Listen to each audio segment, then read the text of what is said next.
Good day everyone! Ako nga pala si Luigi Gargantilla kasama yung aking kagrupo na si Ate Elionesa Quemado.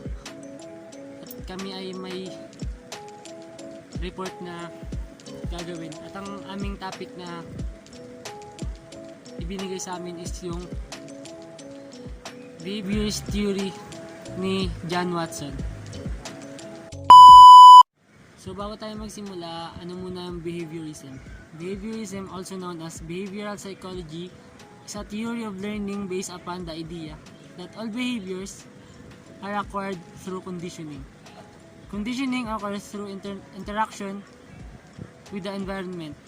Behaviorists believe that our responses to environmental stimuli shapes our action. Behaviorism, ito yung pag-aaral sa ating behavior na pagkukondisyon sa ating behavior na nalalaman nila na nakakondisyon yung ating behavior through interaction with the environment. So ngayon, sino nga ba ang gumawa nitong theory na ito? Sino nga ba si John Brodus Watson? Si John Brodus Watson ay pinanganak noong January 9, 1878 at namatay siya noong September 25, 1958. Pinanganak siya sa Greenville, South Carolina. Isa siyang American psychologist, established the Psychological School of Behaviorism. Parang siya naging founder ng na yun. At sumikat siya sa kanyang experiment na Little Albert Experiment. Si John Watson din ay father of American behaviorist theory or father of behaviorism. His work based on Pavlov experiment on dogs' digestive system. He researched on classical conditioning. Watson believed that all individual differences in behavior were due to different experiences of learning. Ito naman, John Watson's academic life. John B. Watson grew up in South Carolina. He entered Furman University at the age of 16. After graduating with a master's degree, he began studying psychology at the University of Chicago. Watson earned his PhD in psychology in 1903. Youngest person to receive a PhD at the age of 25. Yan si Watson. John Watson proposed that the process of classical conditioning was able to explain all aspects of human psychology. Everything from speech to emotional responses were simply pattern of stimulus and response. Watson denied completely the existence of the mind or consciousness. Ito naman, John Watson's career. In 1908, Watson joined as the faculty of Johns Hopkins University.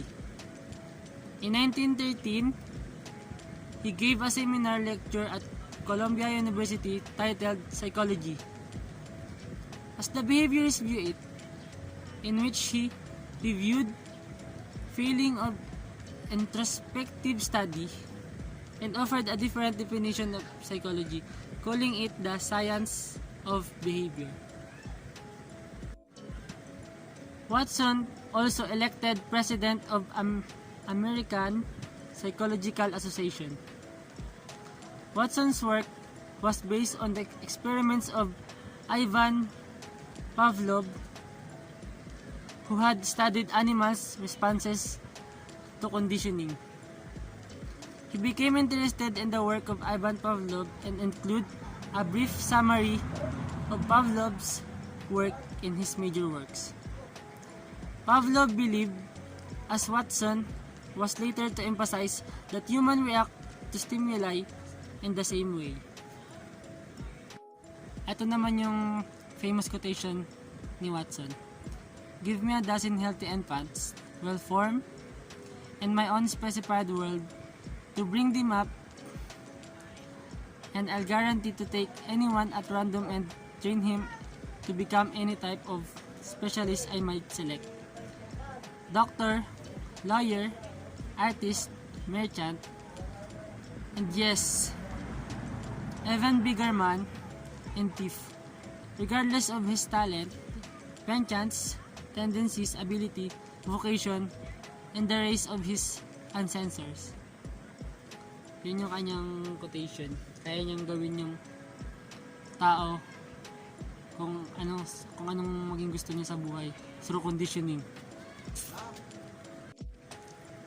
The salient point of the theory behaviors by Watson is it was believed that human behavior and animal behavior can be changed or conditioned based on the presence or absence of external stimuli.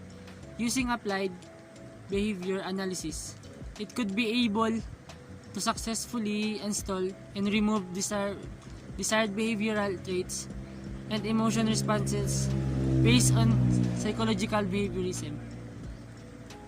Pwedeng mabago yung behavior ng tao through conditioning.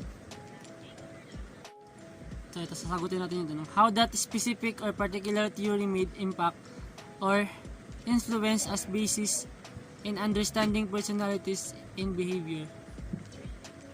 Kung tama yung sagot ko sa tingin ko, yung theory niya to naka-impact sa mga tao na kapag alam na nila na halimbawa nagpapalaki sila ng anak, alam na nila na masama yung ginagawa ng kanila, nasa masamang environment yung kanilang anak, bakit pa nila hayaang makisama doon yung kanilang anak.